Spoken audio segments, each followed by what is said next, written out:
Good afternoon, everybody.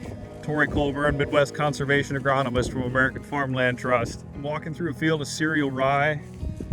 This is a field that was actually seed corn in 2023, and it was harvested probably in the mid to late September, and then it was broadcast with cereal rye with dry fertilizer, and then it was vertical tilled to incorporate it.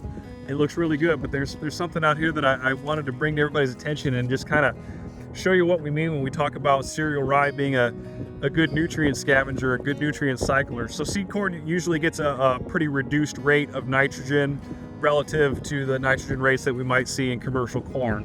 What we're seeing here is what I'm going to call residual nitrogen. So seed corn is grown in panels, where in this field we had 4 rows of females and 1 row of males, and that repeats itself all the way across the field. Now the male rows would have been destroyed probably in early to mid-August. They would have been about blister, early milk.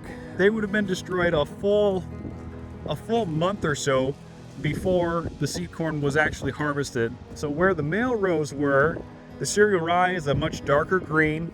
It is probably a good 3 inches or so taller. We'll take a few measurements here and find out. So right in here is where a male row was, and that cereal rye looks darker green.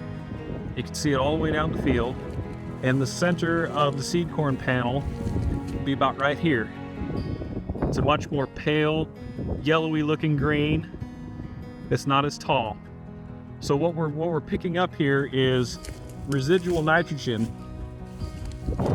likely from where we had a side dress application on our seed corn, and then that nitrogen was not completely used by the male rows because they were destroyed prior to total nutrient uptake for that year.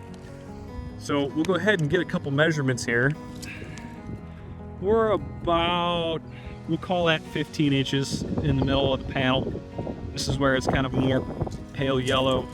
And then where we're in the male row, where we have the residual nitrogen left over, we're up closer to 16, 17, 18 inches. So that cereal rye is definitely finding some nitrogen that the rest of the plants are not.